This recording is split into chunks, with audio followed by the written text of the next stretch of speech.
The search for a suspected killer is over. Did you shoot him? A Laurel County man admits he killed his stepfather, and now neighbors are relieved he's behind bars. Police in 4 states, including Kentucky, were on alert. Tonight, a missing girl, the subject of an Amber Alert, is safe, and the man accused of kidnapping her in custody. It's home to basketball courts, a walking trail, and fishing spots, but police say a man wasn't doing any of that at a park near downtown Nicholasville. Find out what landed him in jail.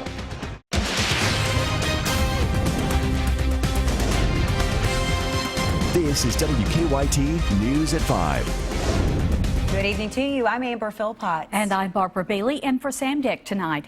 Relief tonight in a Laurel County neighborhood after a man police called armed and dangerous and wanted for murder has been arrested. Police called 35-year-old John Stricker late last night. Police say he shot his stepfather 5 times early Sunday morning. Family members tell us the victim was still asleep and Stricker's mom was lying in bed right next to him. Stricker told WKYT's Hillary Thornton he had no regrets. She has our top story at 5.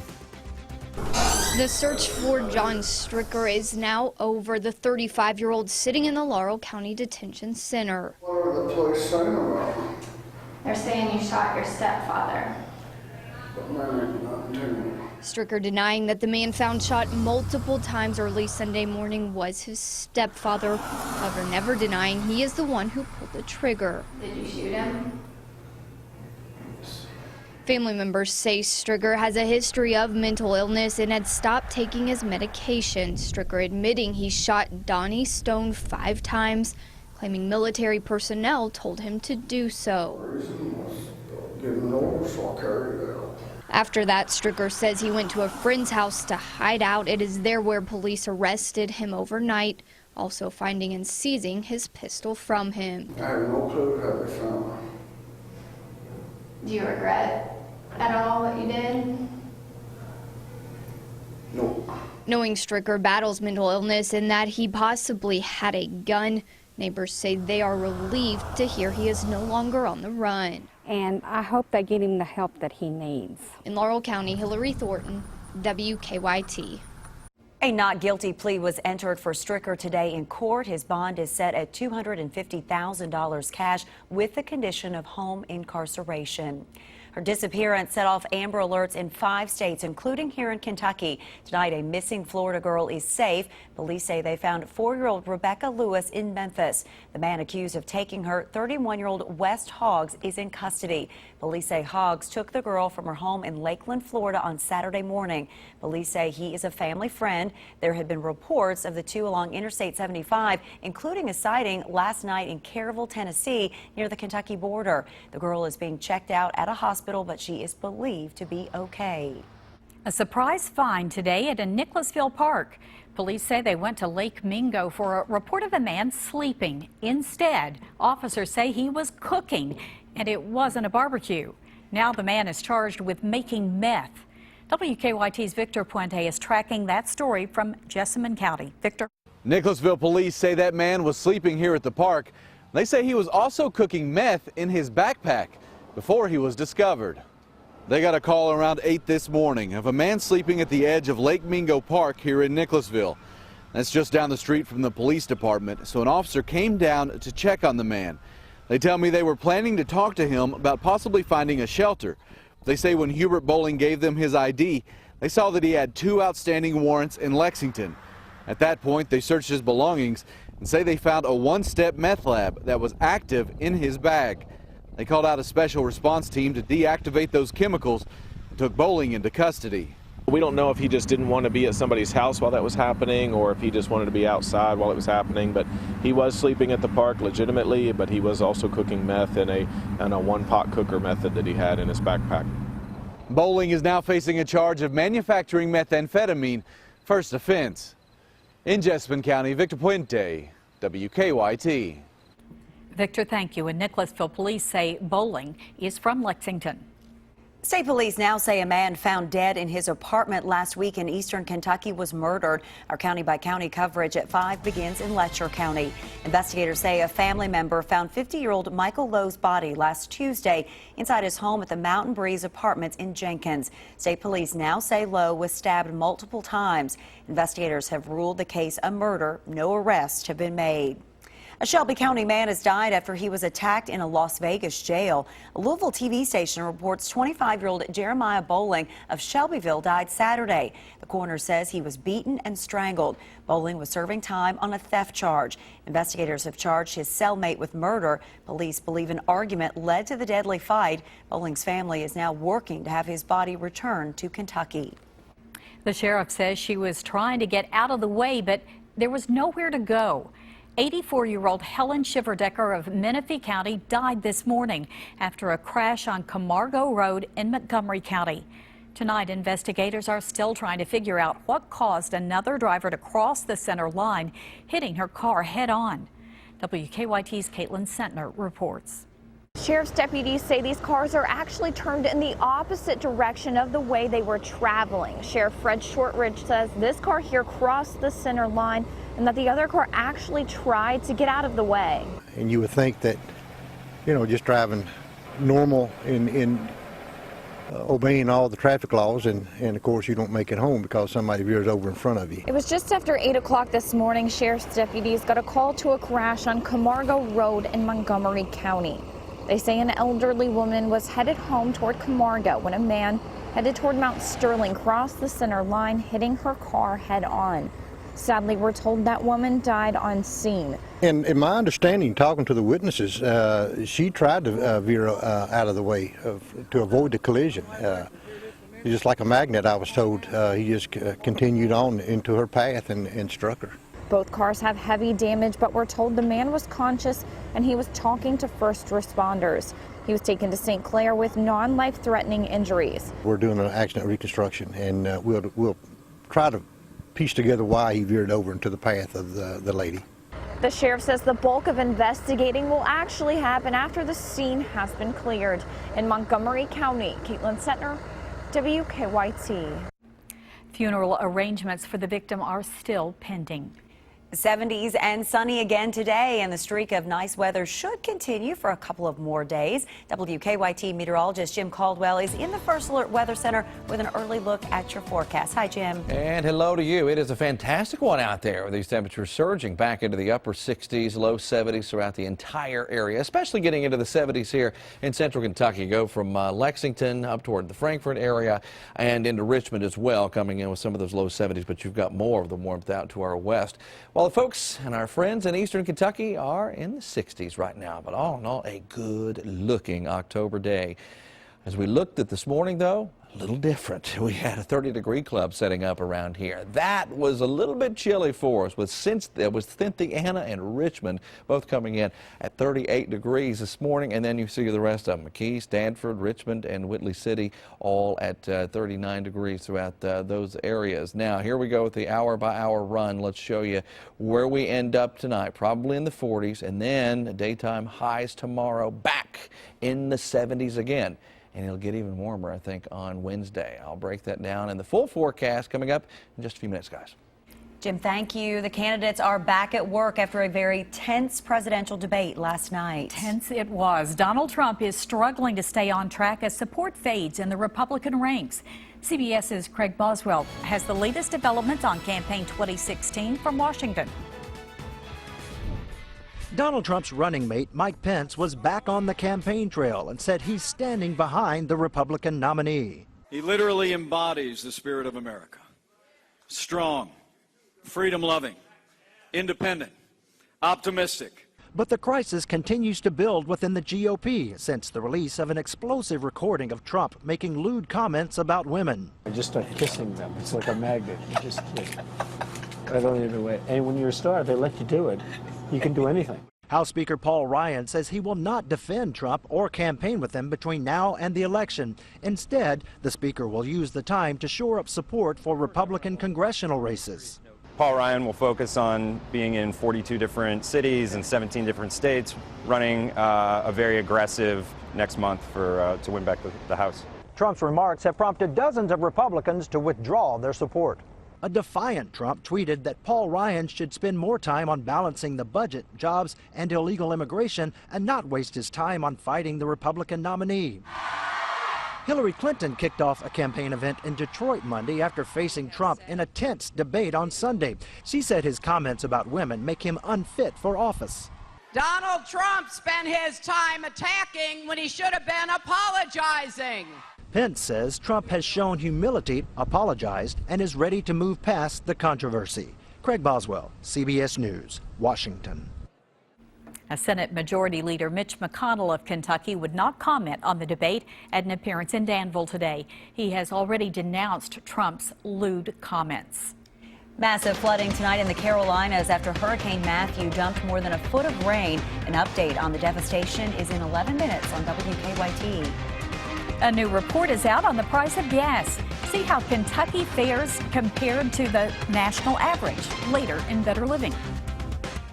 Now, your hour-by-hour forecast with meteorologist Jim Caldwell. Decent weekend and an even better day out there for us today as we're back on the climb. As far as temperatures are concerned, we'll likely get, by the time it's all said and done here in the next hour or two, probably right around 71, 72 in many locations. Eastern Kentucky probably a little bit cooler. As we look at our headlines and move forward here, we're talking about a dry and sunny run here the next few days. Now, we do have a rain chance, but it's almost a dry one as well. I mean, there's just a very small chance of showers coming into play. Temperatures are going to remain above average for the next few days before that fall front gets in here on Thursday and will briefly cool us down because it's just going to be a quick little moment in time, and then we're right back into the 70s by the weekend. Here's what we have out there. Mount Sterling and Moorhead, 66 and 68 degrees, 66 into Jackson, and then we find Lexington right now at 71. Low humidity, making it very comfortable everywhere you look. Clouds have been on the move through parts of southern and now getting into eastern Kentucky, all attached to a little more energy that's showing up out to our west. Nothing that's going to directly impact us, but you can at least see the clouds that would likely drift into our skies, but no showers coming in contact with us. Doesn't look like right now. We're just very dry around here. Hard to get some of that going until something changes in the atmosphere a little bit, at least getting the humidity levels in the air to increase, which is exactly what we're going to do as an area of high pressure is scooting off toward the east and a frontal boundary is coming in from our west. We are going to be in the middle of that for a day or so, and that'll help push in a nice warmer air mass as well. Here it is early on Thursday morning. We are at 1 o'clock, just to show you where the front's position is at that time. It sweeps in here, igniting a few shower chances into Thursday during the middle part of the day and into the afternoon as well, and then those chances will try to wrap up for us, and the cooler air will start to invade. This front does not mean business as far as rain chances go. Look at this. Rainfall forecast between now and Thursday at midnight. Nothing. And then we go into your Thursday with the front making its way in the area, and again, close to nothing. It's going to be more about the impact of the air mass once it gets through here, which you'll see in our 7-day forecast. It's a decent one because I think we're at 76 here on Wednesday, and then Thursday with a small chance of rain and highs only in the mid-60s. You'll certainly notice that change. It's one, when you swing 10 degrees this time of year like that, you will certainly feel it. It's a comfortable feel, but nonetheless a feel that'll be out there, guys. Pretty easy weather day for you, huh? It's too easy. It is too easy. You know, last week we were talking Matthew 15 times an hour, and this week it's sunshine. It's not No easy. You complaints. needed a break. That's right. You're Say right. sunshine as many times as you want. It's I fine. will too. Well, we've got a couple of collisions working around the city right now, including one on DeLong and DeLong Circle. Now, no one's hurt in that wreck. Also taking a look at Rose and Main Street. That's a non-injury collision blocking one lane of Rose and one still at Manowar and Pleasant Ridge. Now, on the good side, they've cleared the problem we had at Manowar and Pimlico. The traffic signals are now functioning. Police are no longer having to direct traffic there. To Nicholasville, about 12 minutes. To Georgetown, 17. Now back to you in the studio. A police officer wounded in a weekend ambush that killed 2 other officers is improving. An update on his condition in 4 minutes on WKYT News at 5. And regulars at a central Kentucky market destroyed by fire showed up today to help the owner salvage what he could. That story from Montgomery County is ahead on WKYT News at 5:30.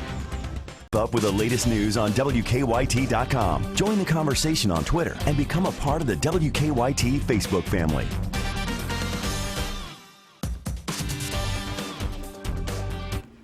Hurricane Matthew may be gone, but its devastation is still being felt. More than a foot of rain has led to severe flooding in the Carolinas. More than 1,500 people have been trapped by rising water.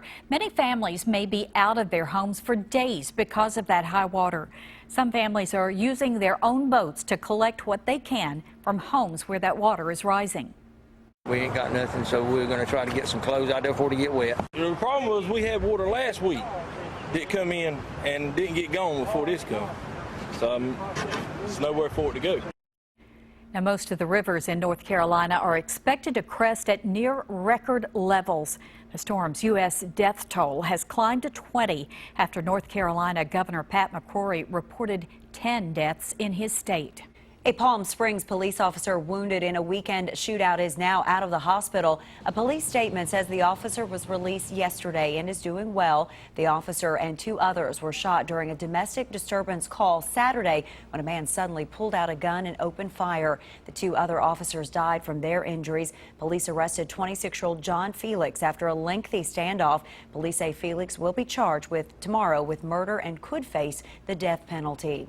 Trains are arriving again at the Hoboken terminal that was the site of a deadly train crash nearly 2 weeks ago. New Jersey Transit says 8 of the 17 tracks are now back open for service. The remaining 9 tracks are still being repaired. Service has been out since September 29th when a train crashed, killing 1 woman and injuring more than 100 others. Well, it could be a world record today in California. The Safeway World Championship Pumpkin Weigh-Off is underway. Pumpkin growers from across the area had to haul in their giant gourds by truck. The current world record was set in Germany in 2014 when a pumpkin weighed in at, get this, 2,323 pounds. Yes, that is a big pumpkin. The grower who breaks the world record wins $30,000 prize. That's a lot of pumpkin pies. No kidding. They deserve it. It's blowing up our social media sites. A Nicholasville man injured after he says his replacement Samsung smartphone caught fire. An update on the situation ahead on WKYT News at 12:30. A new study shows a link between high blood pressure and memory loss later in life. A look at the report next in Better Living. It is time now for Better Living, health, education, and consumer news that impacts your life.